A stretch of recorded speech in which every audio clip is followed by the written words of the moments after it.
We're here from Niagara, live at Upper Space. I'm Erin Byzantine. I have the amazing opportunity today to interview Doug Hell. And Courtney Bowles. Hey guys. Hey, this is our first official interview, so special you two for being here. And You picked us for a first time? Yeah. Oh, wow. I'm impressed. Thanks for being here. And Doug Hell, where are you? You're from? That was known as the coronavirus. Fist Fist bump. bump. I've seen people do the elbow thing a lot, but I did that today. you're still touching. That's what I'm confused about. Like, The like if, potential for disasters. But if I you're- never put my elbow in my eye. no, but at the same, like, Do you ever rub your mouth with your elbow? Yeah, she's got a point.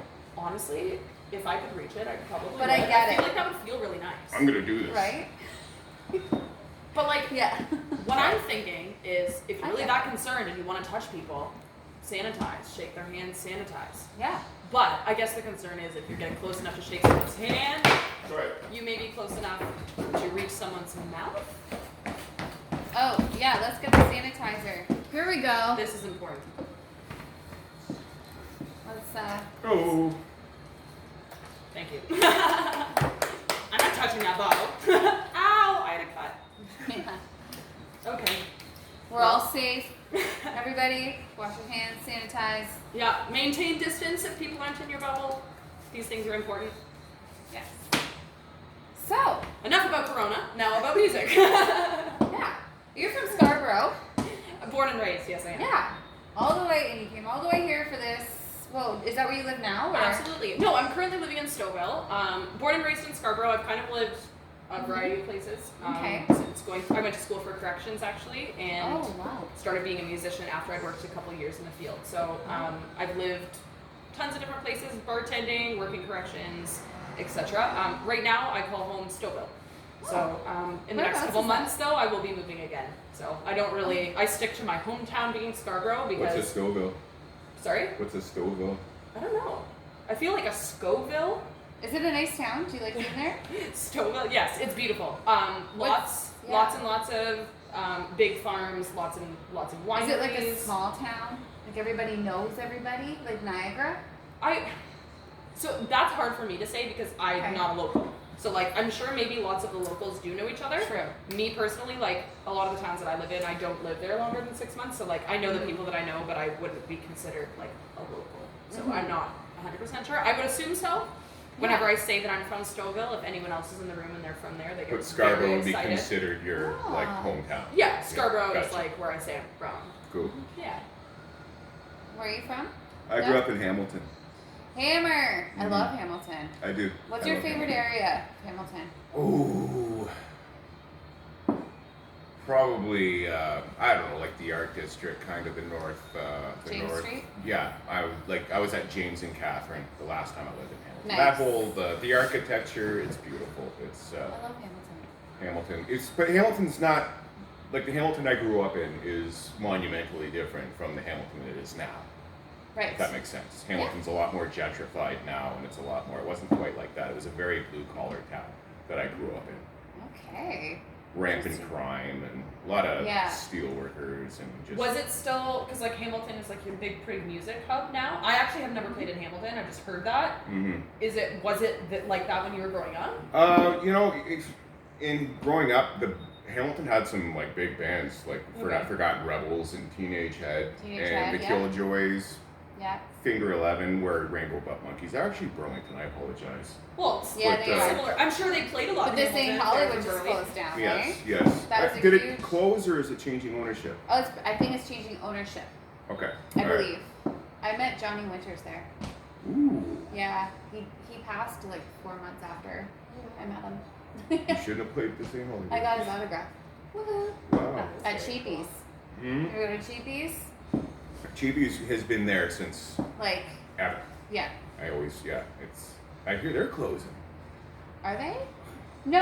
Pass the word. No, they're not.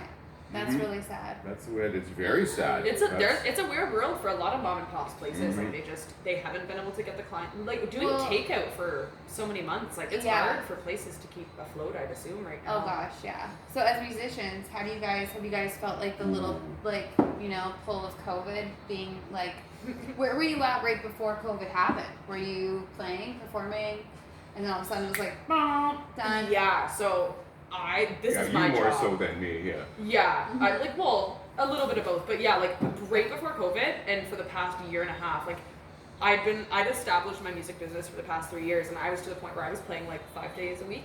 Wow. Which is amazing everywhere. Everywhere. As I said, that's why it's really hard to say like where I'm okay. from. So like I play a lot in Durham. I play up to like North Bay and all the way down the highway, like in a lot of different towns. Nice. If I may, like Courtney's still fairly like new in the game as far as like you've just been playing live for what, like 3 years, something like that. Like you just kind of stumbled upon it and just by myself. So like I did my solo thing just like less than 2 years ago. And then So 50,000 followers later. And everything like that. Do you have a Facebook page? I do have a Facebook page. It's Courtney Bowles Music at Court Bowles, and if you're looking for Insta, it's at Court Bowl.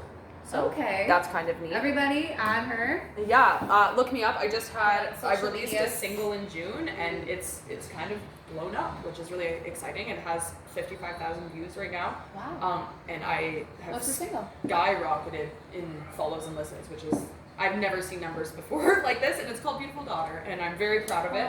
I co-wrote it with a guy who lives in the UK, who Mike Blake. also has a co-write with Doug. We're all very good friends. Shout out to Mike Blake.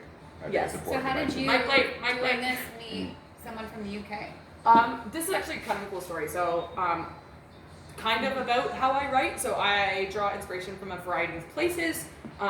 Around 5 years ago now, I'd say maybe 4, I joined a PTSD group. A lot of the lyrics that a lot of the songs I make are about my own experiences, but I also mix in experiences of both friends, acquaintances, and things and life. Exactly. Like it might even be something that I read about it in the news that like comes out in a line of lyrics or whatever. Absolutely, the news can affect you. 100%. So now I've completely lost my train of thought. Well, I mean, meeting Mike from the UK was his name. Oh, thank you. Yes. PTSD group. It was a PTSD poetry group, and like the reason I joined it was because of my life experiences. I was looking for a little bit of support, and I was looking for inspiration as far as writing poetry and writing lyrics. I read a poem that Mike had written. I do not remember any of this, by the way, and I messaged him and said, oh hey, I'd be really interested in working together. I really like your words. They meant a lot to me. If you have anything else, I'd love to hear it. Right. And he sent me Beautiful Daughter, and 4 years, whatever it is later, it is released, and we are both very proud of what we have created. Yeah. That I met is, Mike like, through her. serendipitous. It's Yes, all and serendipitous. I think love those coincidences that are unplanned. I think the coolest part about like the whole scenario is like number one, like we have managed to create this friendship from across the seas, which like doesn't generally happen. Right. Which is just cool, and he's much older than me. He's a completely different generation than me. So just to like be able to find a friend and have so much in common, but be so different, I think that is cool. And then in itself too, like these last 4 years that we've known each other, both of us, when we first started talking, were in a place of like complete, I don't even know the right word. Desperation. Darkness, probably. Desperation, all of that. Like we were both just in a place where we needed someone to reach the darkness for us. We needed someone. We both just felt like really, really alone. For each other. And that's kind of what ended up happening. Not that we talk every day and we have this like intense, whatever. We have a friendship that just, we know that we're not alone, even in the darkest of times. And like, just that itself, like that knowledge, I know for me personally has made such a difference in my life. And I know Mike has told me now that like the steps and just the looking at both of our lives from when we first started talking to now, you wouldn't even recognize either of us.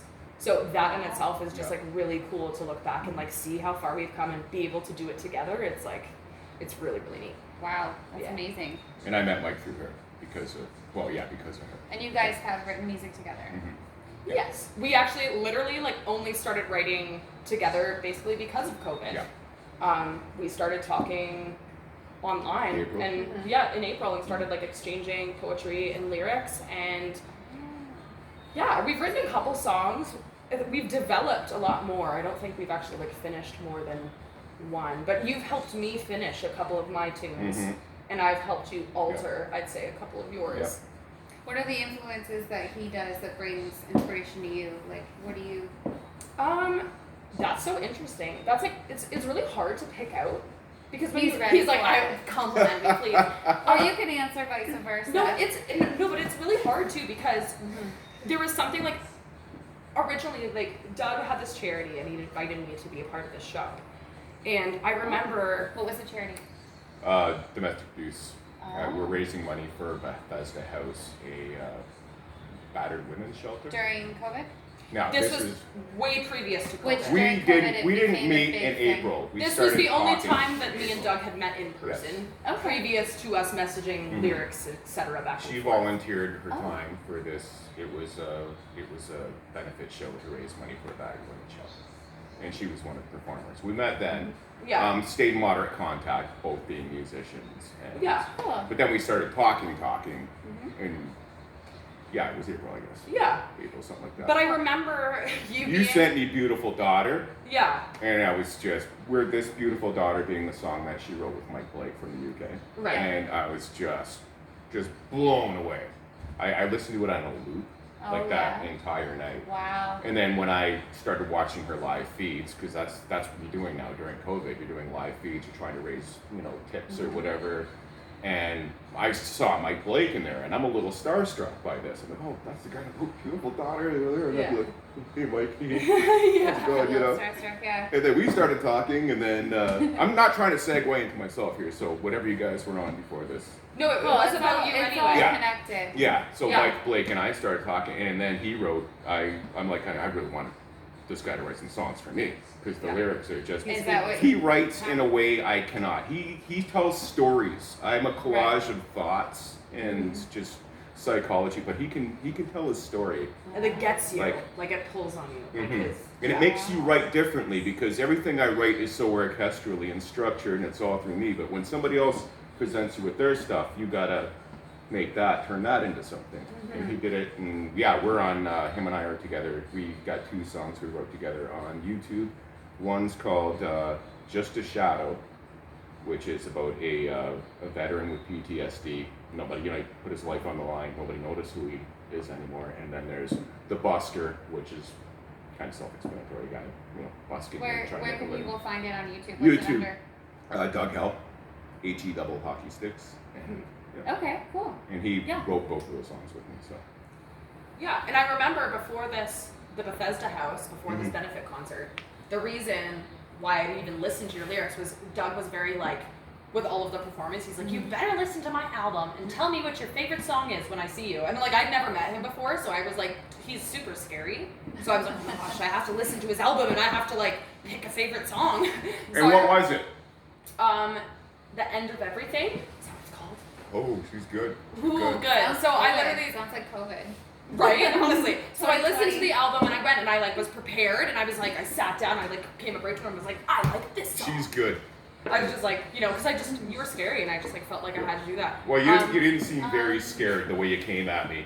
Pulls the stool up, sits right in front of me. She's 6'2". Yeah. I'm 6'4.5". I'm not Yeah. a small guy. She's like, so I listened to your record, and this is my favorite, and this is what I really liked about it, and this is I was completely caught off guard. I wasn't prepared for that. Well, I really thought that you expected that from everyone. So I was just like, oh my gosh, okay, I gotta listen to it. I don't like this one, skip. I do expect Okay, that then. from everyone. Wait, what did you skip? I don't know. What do you So Doug, did you do a lot? Do you do a lot of live shows before this? Were you doing some live? I things, do or not. just- I'm a very introverted. I have problems in bars and stuff like that. I try to, if Yeah. the money's good enough, I will. But no, I'm not as What much kind of about problems? working. Just I'm so pretty, Oh, and is people that just why? won't leave me alone. And yeah, Sorry. I have social problems. No, but yeah, not as much as But do you Courtney, find- who could make a good living Do you off find of it. singing helps that, or Singing, performing? when I'm performing, there's nothing else exists. I'm good. I'm in my safe little bubble. That's fine. But it's Right. just you know, sometimes you're only doing that for a half hour. You got to sit in this place all night, and you have to interact with people. You have to be, you know, there's a, yeah. I'm just not good at that kind of thing. I have people like Courtney saying, "Look, this is what you should be doing. That you can't do that anymore. You got to stop that right now." The thing we talked about coming up the stairs, notwithstanding, but. Yeah, so I'm not as good as. It's easier. It's easier in a band like Green Jello because you know you gotta, you know, you go to do the show, you got a room you can chill in where nobody's gonna bother you or something like that. Like when you're in a bigger band, but when it's just you, it's like, you know, you're just, you know, you can't wear armor. No, and it's true. And I think there's an expectation. Now you can wear a mask. This is true. Which you do. Which you can't be inside a bar anyway. Well, I guess you can now. No, you can. Yeah, now it's like either weird. with a mask or like a big fiberglass thing in front of you, so you're in like a fish tank. Yeah. Which is strange, but it is the new way they're doing things until we figure this out. But did you find when this whole COVID thing started, did you start to miss doing live shows? Were you at the point where like, oh my god, I'm never gonna do a live show? Like. I know she was. Or were you yeah, like? I was like crying at home a lot. Yeah, how did you because it's my livelihood. Like, there's no offense, but there's lots of musicians who say they're musicians and don't actually like pay their bills with their money that they make. No offense, love you, but like, so it's like, oh, I lost my life when COVID happened, but it's like, no, I literally lost my life because it's like I didn't have a way to make money. So how'd you get through it? I didn't. No, I'm just kidding. So I did a lot of streaming, and so like honestly, for my mental health, it was 100% for me, and it was so funny because I got so much amazing feedback and be like, oh, thank you so much for keeping us smiling, and I'm like, yeah, totally for you guys, 100. You know what I mean? I'm like, it's for my mental health. I'd be going psycho if I wasn't entertaining because that's all I've been doing for the last 2 years. Like, I toyed with the idea of getting different jobs. I applied for different jobs because of that fear of like, is this ever gonna be a thing again? I talked to so many people that I know, and I talk and hey, should I just get a job? Should I stop? Should I not be collecting CERB? Should I, a lot of musicians faced a lot of walls during this whole time where they were like, what about the musicians? Like, it is our livelihood. I gotta be honest though, I think some of it is overstated because for a person like me, I wasn't, and I'm speaking for myself, not every musician out there, but I think a decent amount of them, like you said, they weren't actually working. No, you weren't paying your rent. Not to be like cocky, but it was just like, I am so fortunate. Like, I have people who literally let me live at their house this summer rent free because they are so lovely to me. Yeah. So if I didn't have that situation to move to in June or early May, what would I have done? I was living in a family house. My grandparents passed away last year, so I was able to stay there for the first 2 months. But honestly, like, I was really at a loss, and everyone I talked to said, no, we don't want you to get another job and stop doing music because this is what you do. Yeah. You're not like all these musicians who aren't actually doing the job. Like, I would rather you return and be entertaining health again. As well. Like, it's your own mental health. As an artist, to do that is your, not just your financial, but your mental whole being. Right. Is who you are. And when you can't do that anymore, you're told you can't. I mean, it's I'm tough. lucky. Like, a lot of people suffer, in ways. I think it's worth mentioning that I'm fortunate because I'm on ODSP for mental illness. Yeah. So I didn't have to necessarily like pound the pavement like you had to. Yeah. So I didn't either because Canada set up the CERB, right? So I did have support, but there was a huge amount of guilt associated with that because I had people mostly just like online, no one was attacking me. No, but people like posting and being like, if you're just sitting at home and you can be working, like if you're able-bodied, like get out and work. And so there was guilt associated. I'm like, well, I am able-bodied and I can go out and work. Like maybe I should be going and being a PSW or like doing something like that. Right. But everyone I talked to was just like, no, you're a musician and like this is actually what this is there for, and we want you to do it. Like just please like hang on a little bit longer. Like don't quit. I'm like, well, I'm not gonna quit. Like I'll always play music. Yeah. But I think we have to find a way for musicians to do, like, the online thing is probably the best way. Yeah. If a second wave hits, for musicians to, get out there. There's a lot of people charging for, like, live streams or whatever, like, if you want to be a part of it. Musicians, Canadian musicians, please listen to me, okay? SOCAN. If you are not a member, sign up today. It is free. You get a SOCAN number, all right? If you do live streams and you get 100 interactions, SOCAN will pay you $150 for every live stream as of last March. So March 2020 to March 2021, okay? I have heard and seen 0 musicians posting about this. I myself have submitted more than 25 shows and I have received 0. I've called SOCAN. They said that the payments should have been coming out in May. They missed May. Should have been coming out in August, but they haven't gotten organized. So now they'll be coming out in November. Canadian musicians, please sign up, okay? It takes a while for all these companies to catch up. Exactly, but if we're the ones who are complaining about not having money, this is a resource. I think it's $200,000 a month that the government has provided to SOCAN. Wow. The money's there for us. We need to make sure utilize that we're using it. And people like me who aren't musicians, well, I play guitar, but I'm no, Courtney Bowles, but I don't even know Nobody's what Courtney that means, Bowles. but it heals other people too, who are at home, and you hear someone sing, it's just nice, because you don't get to do that. You don't hear that all the time. So. And that's all for me, right? Because I'm just I just want to sing to make myself. So the fact that it's actually making people smile too, it just makes me feel getting through the day, just a bit of emotion, the vulnerability through this time where everybody's just. Don't touch me, Get away. Yeah. You're wearing your mask wrong. Oh, you didn't follow I was the hearing arrow that of the before grocery COVID, store. so. Okay, I'm sorry, but I don't always follow the arrows of the grocery store. Yeah. Sometimes I forget to look. I try to, but I always try to. But I mean, if there's something in the aisle and the arrow's going this way and it's right there, I'm gonna grab it. Sorry. Nobody wanted me near them before COVID. So. But yeah, it's just this is my jam. Everything has just changed. But that is amazing.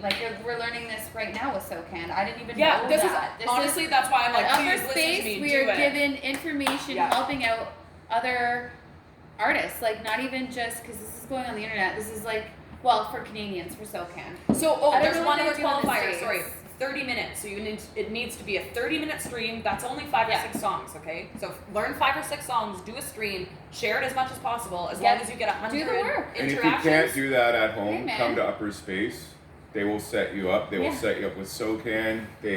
Christy Hales, who runs Upper Space, she knows all the ins and outs of the industry. SOCAN, all that shit. Highly recommend. So are you guys gonna play some music here? Money. For us? We are playing tonight, yes. Only if you really want us to. Absolutely. All right. Well, just for you then. Yes. Awesome. Yeah, we're playing. Is it at 8 or 8:30? I forget. 8. You don't know either. So I think it's 8 p.m. We're streaming, and I think we're doing a little live event here, but it's only very, very VIP. So if you haven't got your ticket or you haven't contacted us by now, you might not get in. So make sure you message right now. If I promise to tune my guitar very well, can we do Beautiful Daughter right now? I'll tune it with precision. Not in an interview. Okay. Because I don't trust your guitar. No offense. Well, what would you say your style's like? If you would describe, if someone was to, go into an HMV, or if I was to go, find you in a section, where would I find you? Folk? Indie? I'll just say country. You would say country? Because what about you, Doug? Yeah. Folk? I would be hard to, I would say aggressive folk for aggressive folk. Okay, that's a thing, right? Why not? Yeah. What are some of the aggressive folk artists that you look up to for? I don't know or that you listen to. I don't know if I could say it was aggressive folk, but I find I get compared a lot to Mike Ness or Barry McGuire Barry McGuire, Eva Destruction. Remember that song, Eva Destruction, from the 60s? That sounded like Oscar the Grouch singing it. Yeah. I remember hearing that song when I was a kid, and I literally saw Oscar the Grouch in my head, and his trashing, tell me over and over.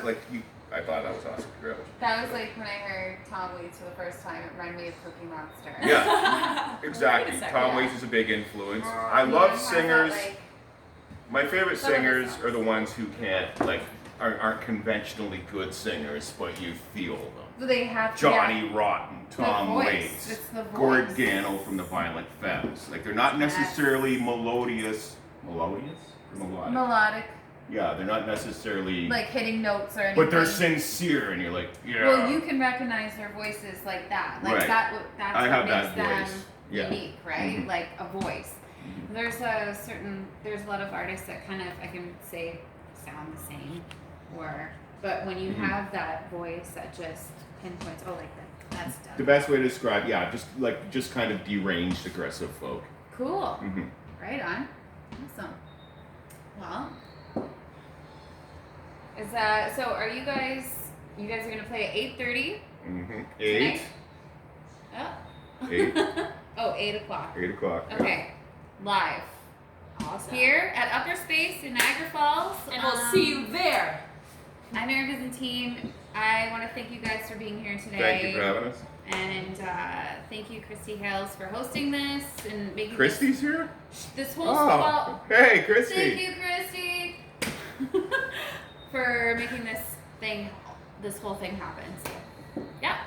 Until next time, Cheers. wash your hands, sanitize, Drink coffee. take care of your friends, be kind to each other, don't litter, and look up Doug Hell, Courtney Bowles on social medias, on Instagram and YouTube for Doug. You won't find me on Facebook because I'm banned right now, but I am on YouTube. That'll What'd be you for a do? whole other. I don't know what I did. I think it was Conversation. because I was busking, and on certain pages you can't do money, certain things. Yeah, but you wouldn't get. I don't know. I got banned somehow. Cheers, guys. Bye guys. See you Wash soon. your hands.